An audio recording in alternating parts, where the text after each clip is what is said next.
Hello, I'm Bailey. Is there anything better than coming home and propping up your feet and curling up with your cat or dog? No, right? Because, let's be honest, it's been a hard day with inflation or the economic structure of the community, or the political climate for that matter, as it's all in shambles.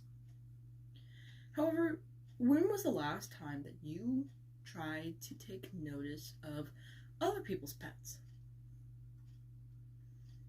Why am I asking this? Well, because this is one of the main reasons why we do not catch very many animal abusers. But why? Why does me paying attention to someone else's such a big deal? Because when you take time out of your day from your busy schedule to actually look around, you can see many things.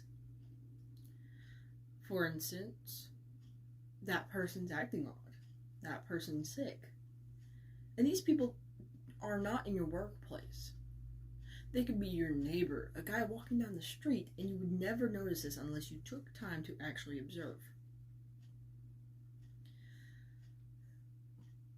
And because of this, many animal abusers and many drug addicts and many criminals are getting away with a lot. That is very sad to say, however, it is true. But my main focus is animals. We love them, they're man's best friend. However, they are mistreated by the millions. And you may be wondering, what do you mean millions? Well, for starters, overpopulation is already one of them. No homes, no shelters, just out on the street, and thousands die on the street. And we just look at them with pity and say, oh, we were too late. But what do we do if we weren't too late? I am sure you've seen that stray dog at your hotel or in your driveway. Have you done anything about it? Most of the time, the only thing we can do is feed them, because they have learned that humans are dangerous. And no, we're not. We should never be seen as dangerous in someone else's eyes, especially if it's a man's best friend. However, not everyone thinks that way. Some people see them as merely objects, and this is where things can get rocky. Since we are so busy in our day-to-day lives, we are not able or capable of observing the small things around us.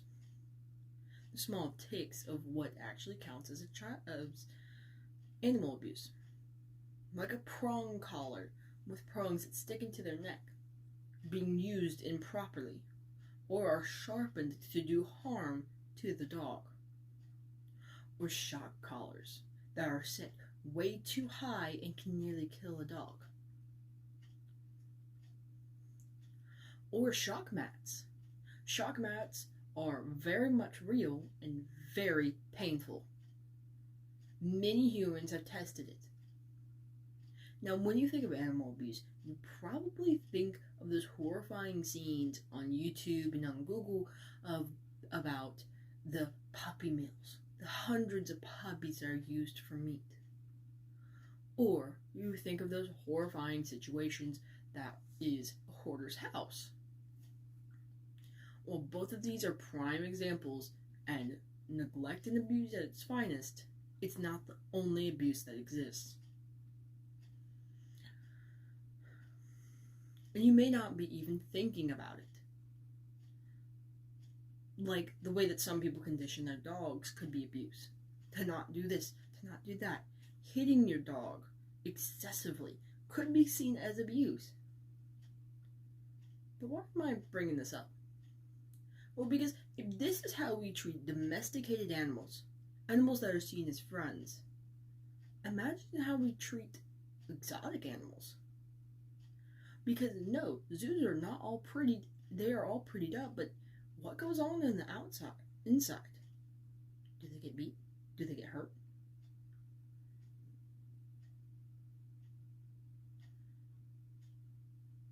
This is where Animal Welfare Institute comes into.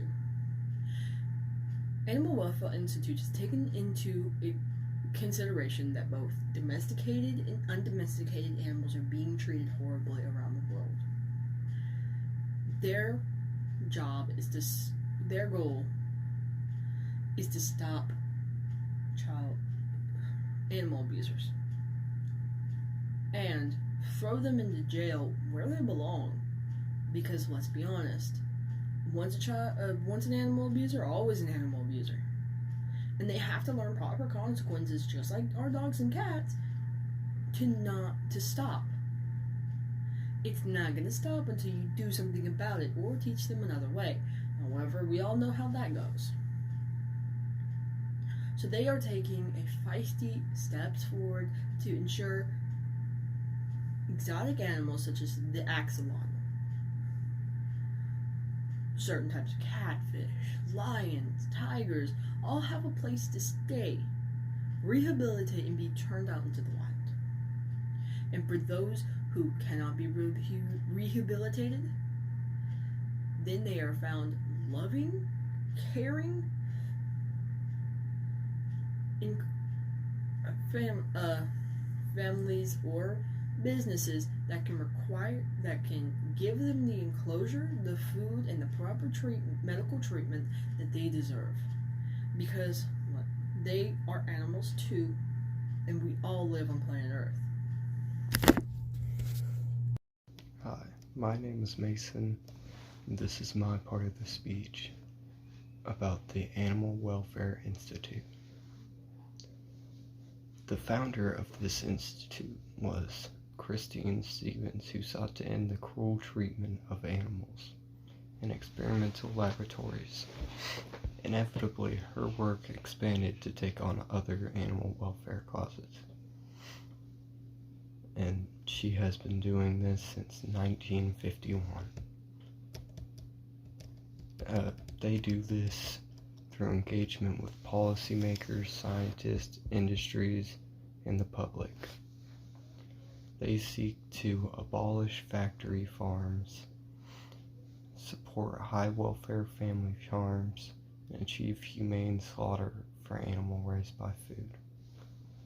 Some other things that they hope to do is improve the housing and handling of animals in research, and encourage the development and implementation of alternatives to experimentation on live animals. They also hope to end the use of the steel jaw trap and reform other brutal methods of capturing and killing wildlife. They also hope to preserve species threatened with extinction and protect wildlife from harmful exploitation and destruction of critical habitats. One such example of this is the deforestation in the Amazon rainforest. They also hope to protect companion animals such as dogs, cats, or service animals from cruelty and violence that they face in some homes today. They also want to improve appalling conditions in commercial trade and prevent injury and death of animals caused by harsh transport conditions. One such project that they have been doing is for marine life, because when we have become more technologically advanced and we sent out boats, planes, cars, and we had factories pumping out pollution, we have dumped a lot into our oceans, thus causing our wildlife in the oceans to plummet in population and cause some to go either very near extinction or pretty much to extinction. Another project that they have like this is for deforestation, because we have sent many species into extinction from deforestation of their homes. all throughout America, South America, everywhere in the world. One part of the marine life problem that they are working on is confinement, like keeping certain animals in aquariums and such as beluga whales, dolphins, and so on and so forth, seahorses. Another big problem is the shark finning issue, because people will go out into the ocean, catch hundreds of sharks a day, and just cut off their fins and release them to die, which in some cases has brought the population of those sharks really close to extinction. One more major problem is whaling.